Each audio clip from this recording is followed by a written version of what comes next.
So welcome everybody to this symposium organized by Gedeon Richter. This is a wonderful chance to share with you lots of information.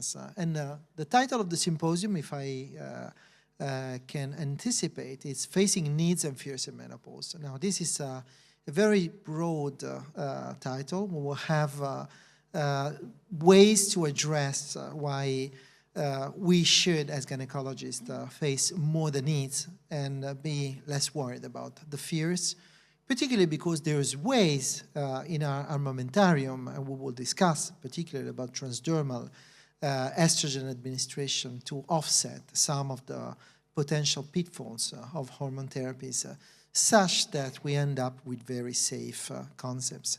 So I'm Tommaso Simoncini. I have the honor to chair this session and to share with a fantastic group of experts, Professor Rossella Nappi from Pavia, Italy, Professor Angelica Hirschberg from the Karolinska Institute in Sweden, and Professor Paula Briggs from the UK. So it's really a pleasure not to take any time in giving you general chit-chat, but to give the word to Professor Nappi. But before doing that, I should like to remember you that we have a system to send questions. These will be anonymous questions, so you can say whatever you like, hopefully something nice or something interesting. So just scan the QR code.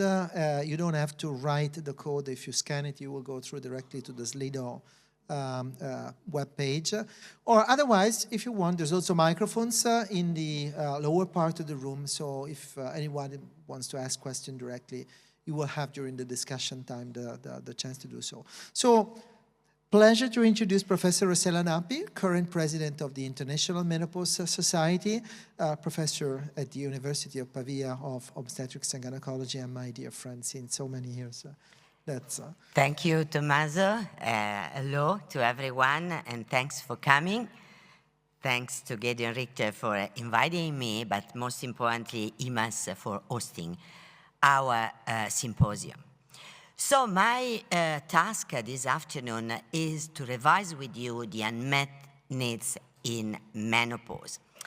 And we will briefly touch the idea that menopause is a period of significant changes. You will all agree with me, we are at IMAS, we know these things, but it's always important to underline that we really need to communicate this concept to our patient. And also, we will consider the fact that menopausal symptoms is not only vasomotor symptoms, there's a huge range of complaints that women have when they are 40 plus at midlife. And these symptoms, especially vasomotor symptoms, have an impact on quality of life and well-being, and this impact is somehow underestimated in the society overall. We know that menopausal symptoms have also long-term consequences, and at the end, we will discuss a little bit the importance of the dialogue between the healthcare provider and the women, and how we can improve our ability to counsel patients. So you know very well that menopause is a natural milestone, but since it corresponds to a date in your life, some women, they do not understand very well that this is not a point in time, but it's really a period we go throughout, and this navigation can be quite long, and it may last some years. It occurs usually natural menopause at the age of 51 in our European countries, and we spend so much time of our life into the post-menopause. And we may have symptoms, they are lasting some months for some women, may be very, very long for others, and the average is around 7 years. Recent survey said that this period is not only characterized by vasomotor symptoms, but there is a bunch of symptoms that women they refer to menopause that maybe are not related for real to menopause, by the way. But one of the concepts I want to share with you, it's really that nowadays, since menopause is having, let's say, a momentum, and we are all here because there is a growing interest in this topic we have studied for so long, even when not so many people were involved anymore in the topic. For this reason, a lot of women, they wait for menopause and they are afraid of menopause nowadays. And more or less 1/3 of the women, they feel that menopause will bring about the end of their life. And this is something that is not the case. However, it's true that symptoms are prevalent. And as you know very well, we really need to understand the symptoms in the biopsychosocial frame. Why I'm telling you this? Because when I was involved in survey like this one, and we studied women from different areas of the world, and we compare European women with North American women in the US, and even with women in Japan, you see that the reporting of the symptoms is quite different. And in Europe, by the way, the prevalence of moderate to severe vasomotor symptoms is higher, for example, in comparison even to the US. But you see that the border also is different among countries. And in our survey in Europe, the symptoms that was most bothersome to women is weight gain, something that, yes, it's with menopause, but as you know very well, is related mostly to age. And what we relate to menopause is not the body weight increase, but is the change in the female silhouette. So you see, this is very important to remember that we always think about vasomotor symptom, but women may report other symptoms that are even more bothering. This is a very busy table, but is the same study split by countries. We are the European Society of Menopause and Andropause, and so it's important to see that depending on the country, the border is different. And for example, in Germany, vasomotor symptoms are strongly and significantly bothering women more than in other countries.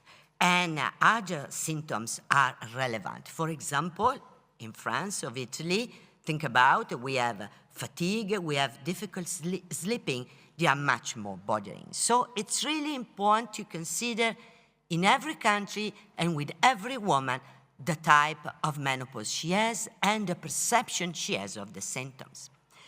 And there is no doubt, we had a symposium before on this topic, very important, vasomotor symptoms, that according to survey, women suffering from vasomotor symptoms has this multidimensional impact on the brain in particular, sleep, mood, concentration, but we know also that women with vasomotor symptom has other impairment. Also sexual health is impaired, but most importantly, the social life and the working life, as we will see in a minute.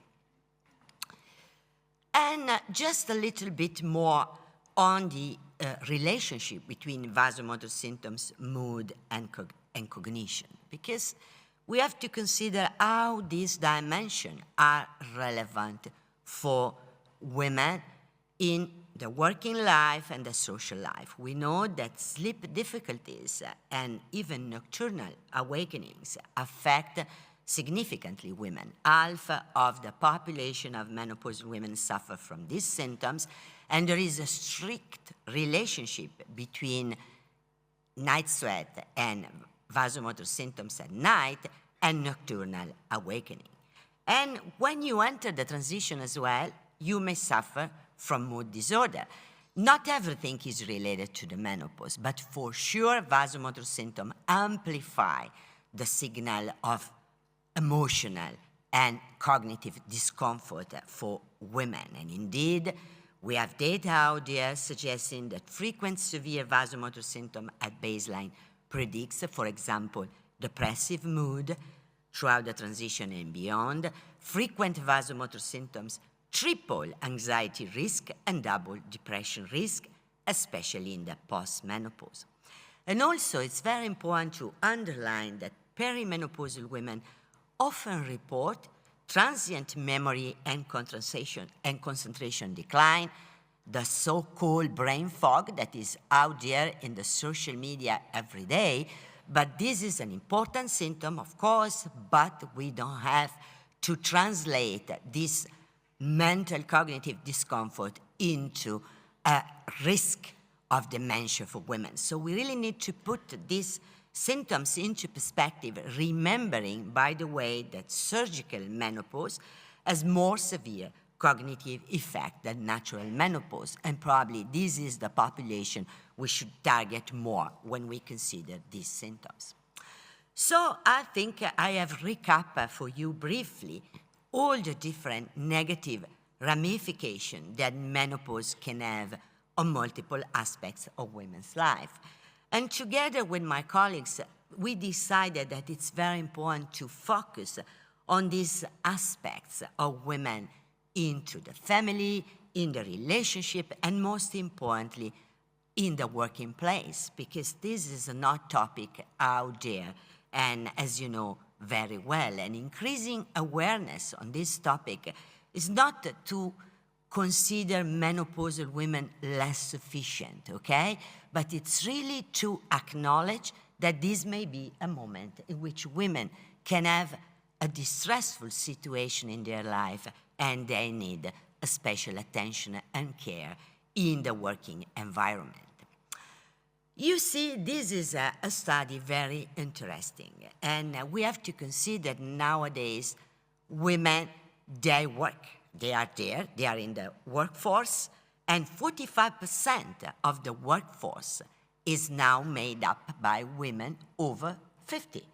And we will not retire so soon. I will retire when I will be 70, so I really need to keep my ability to work and be in good shape. And you see that according to this survey that was conducted in more than 3,000 women, and as part of the National Health and Wellness Survey, you see that women with severe vasomotor symptoms, especially severe, but you see that even moderate can have an impact, they have a significant work impairment in terms of presenteeism, in terms of overall work impairment, and there is an activity impairment. So something is going on in women at work.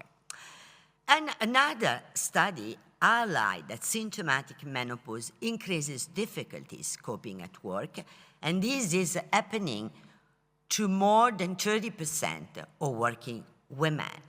There are many domains that are affected, but the most important one is the psychological one and the physical one in terms of itches, pain in joints, and very critical headache and overall pain disorder. So struggling at work, considering all the potential associated risk factor, was unrelated to some demographics, lifestyle, or job type, but was really linked to symptom burnout, depression, poor self-rate health, and also some kind of financial stress. So menopause in the working place, keep in mind. So what we can do, and we will discuss this with my colleagues, we know we are all here because we believe in caring for women. And one of the pillars of care, it's really proposing menopausal hormone therapy as the most effective treatment for menopausal symptoms according to all the international guidelines we have out there.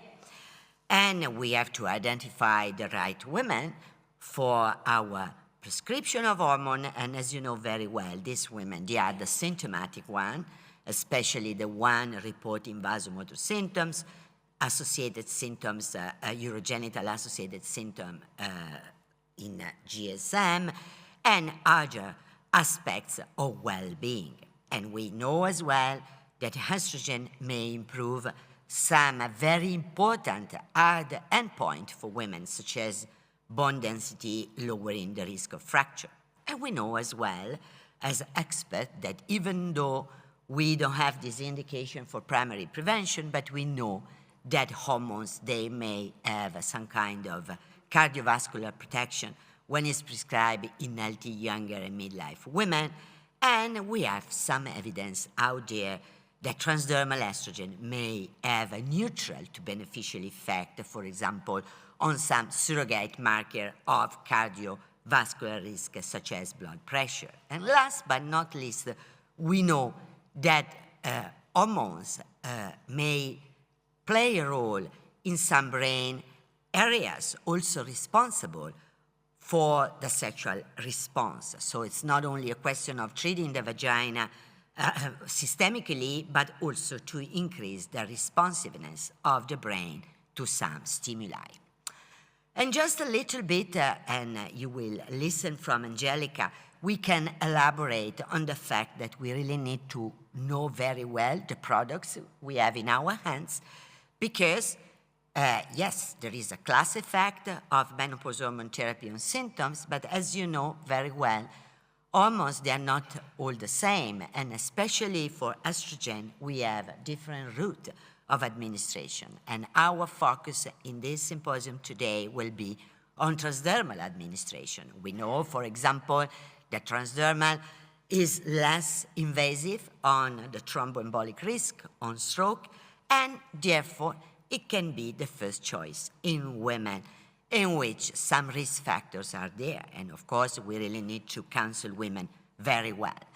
And there is a special subset of women we have to consider, and keeping in mind with this idea that increasing the body weight, shifting visceral fat, etc., it gives overall in the world, of course, in some countries more than in others, the risk of metabolic syndrome. And metabolic syndrome, with all the different dimensions, visceral obesity, hypertension, insulin resistance, high triglyceride, and low HDL cholesterol, is really the #1 killer risk factor for women. We know this very, very well in terms of cardiometabolic risk. So at the very end, we know all this, and we really need to translate all this information in a simple way to our patient. And I want to touch upon a little bit on the rate of awareness that women, they have nowadays, because we said that menopause is having a momentum. And this is really true. And women, they speak a lot, for example, with friends on the social media. And so there are some rumors out there that, you know, some treatment that can be better than others, that some symptoms that can be handled in different ways. And our role as healthcare provider is really to offer a balanced communication. So attributing to menopause what is related to menopause, attributing to aging and other aspects what it does not belong to the menopause.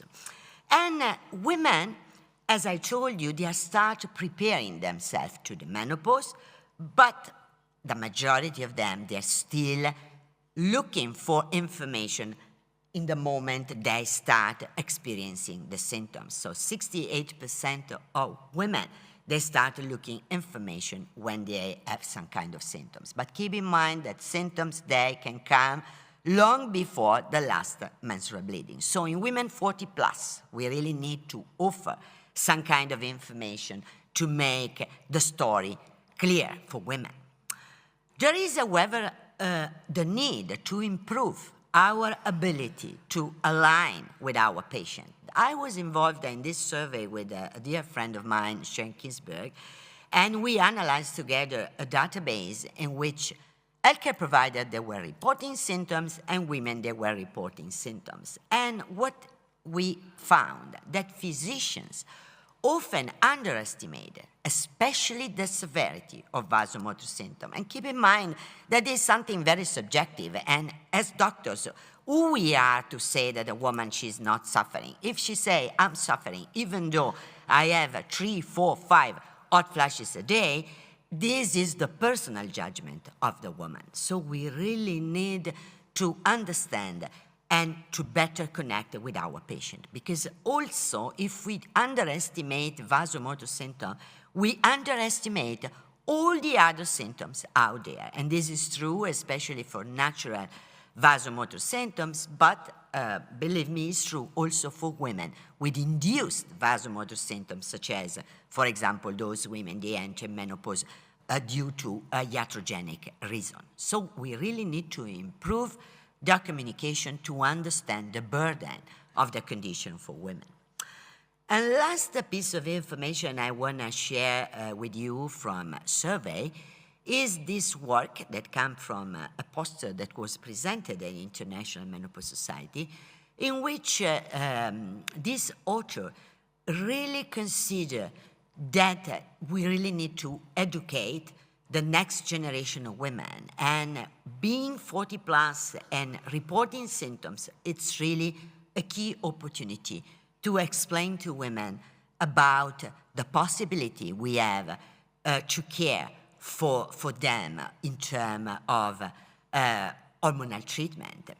Women report that in 30% of the case that they know something about menopause hormone therapy, or they know a lot, and 54% of these women, they, however, would like to understand more about menopause hormone therapy. So there is a new generation of women that left behind the WHI, and they want to embrace this period in life with all the information that we can offer. And so we really have this duty to inform our patient.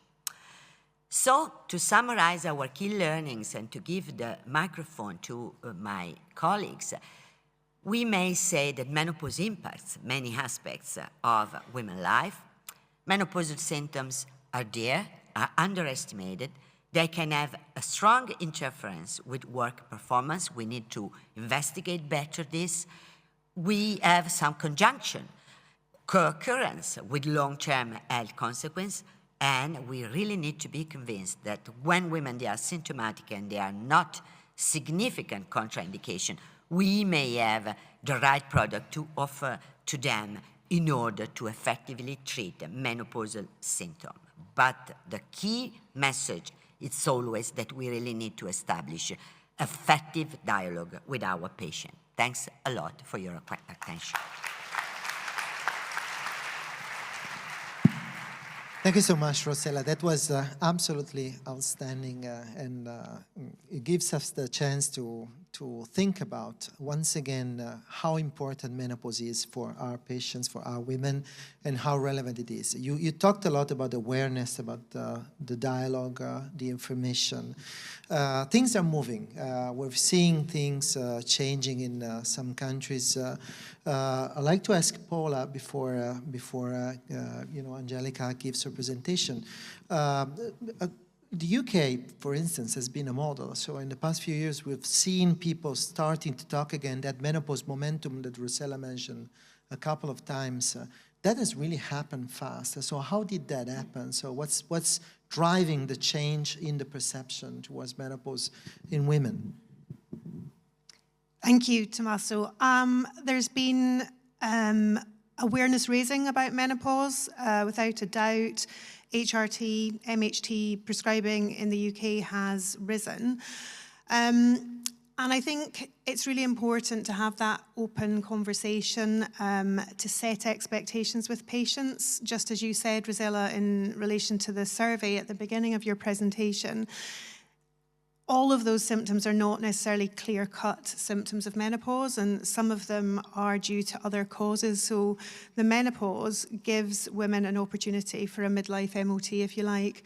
You know, one of my sort of areas of interest is in ensuring that women who are younger, who may be perimenopausal, but they're still at risk of pregnancy, but that's not on their radar, that we talk about contraception for that group, that we focus on women with premature ovarian insufficiency, women with surgical menopause.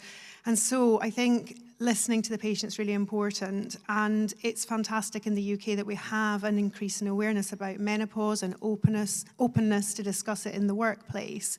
But there is an element of myth-busting also in the consultation, building trust with the patient to get what's right for her as an individual. Thanks a lot, Paula. So, Angelica, it's my pleasure now to introduce Professor Angelica Linden-Hirschberg. As I said, she's Professor of Obstetrics and Gynecology at the Karolinska Institute in Sweden, in Stockholm, and the President of the European Menopause and Menopause Society. Thank you very much, Tommaso. And first of all, thank you for coming here. I'm so proud to see so many people. And I would also like to thank Gedeon Richter for inviting me to this meeting. So the title of my presentation now is Expanding Evidence on Menopausal Hormone Therapy, Where Are We Now? And this is the outline of what I will say. I will talk about the estradiol spray and results from both randomized controlled trials, but also observational data, and how this spray, how we use it in daily practice, and learning from different countries. Well, first of all, you all know that both oral and transdermal estrogen is highly effective to alleviate vasomotor symptoms, but also other estrogen deficiency-related symptoms. But when it comes to transdermal estrogen, there is one very important benefit, and this is the avoidance of first-pass hepatic metabolism, which explains why transdermal estrogen is not associated with an elevated risk of venous thrombosis, in contrast to oral estrogen. So this means that transdermal estrogen actually has an improved safety profile. And this slide shows how the transdermal estradiol spray acts. It is applied to the skin on the inner side of the forearm, and it's very rapidly absorbed due to an alcohol-based evaporation.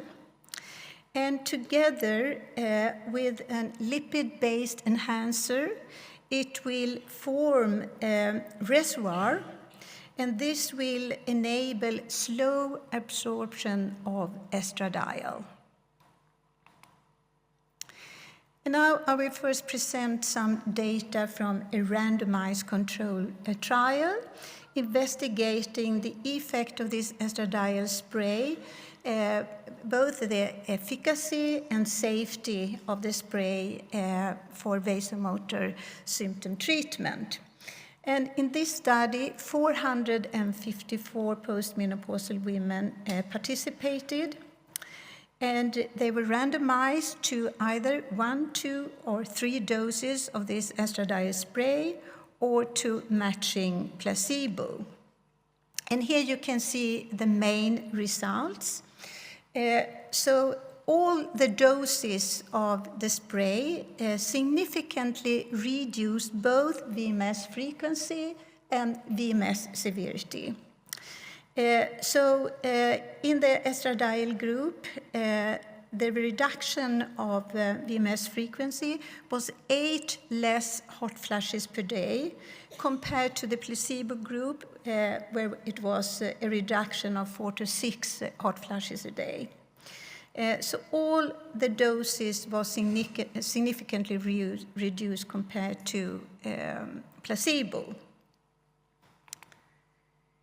And it was in general well tolerated, but headache was the most common adverse event, and which is also a known adverse event associated with estradiol.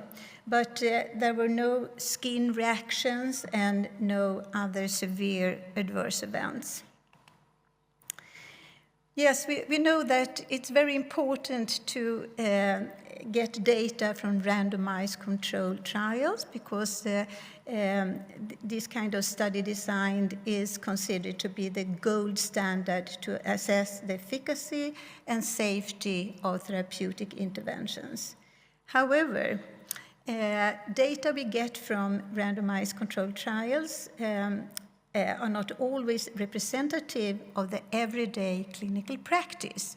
So how does the estradiol spray work in daily practice?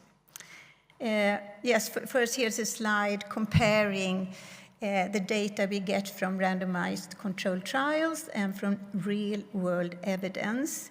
And as you know, we get solid data from randomized controlled trials, and they are usually blinded and interventional.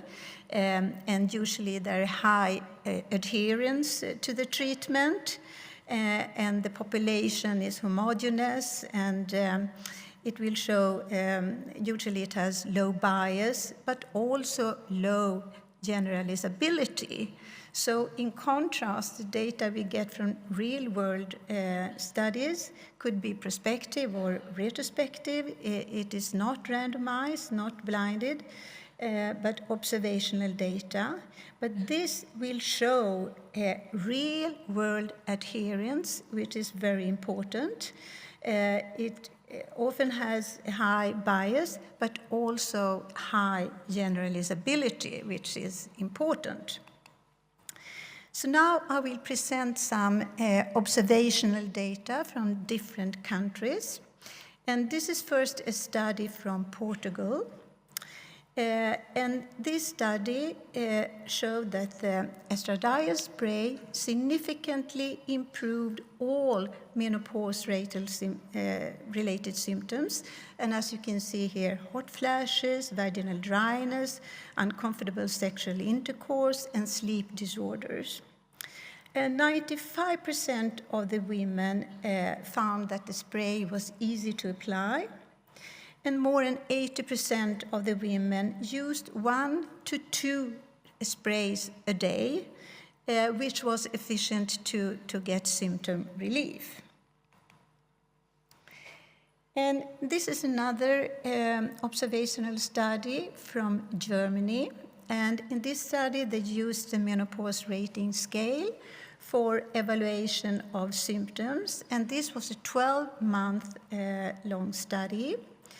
And it was shown that all symptoms actually improved for all the main components of the MRS scale. And for each symptom, less patients reported moderate to very strong severity. And this was throughout the 12-month of observation.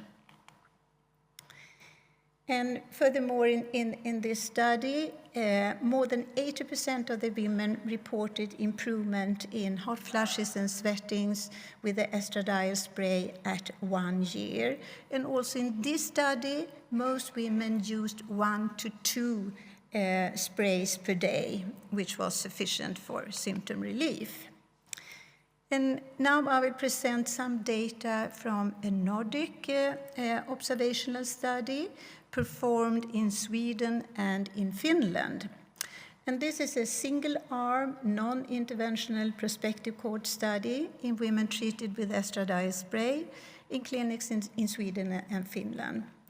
And the main objective was to assess quality of life with the spray and in routine clinical practice. And secondary aims were to investigate the dosage used in clinical practice, patient characteristics, and patient satisfaction with the treatment. And in this study, the menopause rating scale was used, but also a validated instrument for evaluating quality of life and other questionnaires. And the questionnaires were web-based and performed at baseline at week 6 and week 12. And here you can see the baseline characteristics of this study. 252 postmenopausal or perimenopausal women participated, and the mean age was 52.1 years. And almost 100%, 96.8% reported that their menopausal symptoms had a negative impact on quality of life. I think this should be remembered. And here you can see the main results and a significant decrease in the total score of MRS, which was significantly decreased at week 6 and at week 12. But there was also a significant change for all 3 dimensions of the MRS scale: psychological symptoms, somatovegetative symptoms, and urogenital symptoms. And we also looked at different subgroups of women, those who took only 1 spray a day, 2 or 3 sprays daily, those who had a total MRS score below the median at baseline or above the median at baseline, depending on age or BMI, or combining the estradiol spray with progestin. And for all these subgroups, quality of life was significantly improved. And also in this study, the majority of patients reported using 1 to 2 sprays per day. So here are the key learnings about the estradiol spray from randomized controlled trials. We have data showing that the spray significantly reduces both frequency and severity of moderate to severe vasomotor symptoms. And the efficacy is sustained over time, and it also shows good tolerability profile. And from real-world studies, improvement of menopausal symptoms is sustained over 1 year of treatment. The majority of women use 1 to 2 sprays per day while reporting high satisfaction, and most of them would recommend it to other women. Thank you for your attention.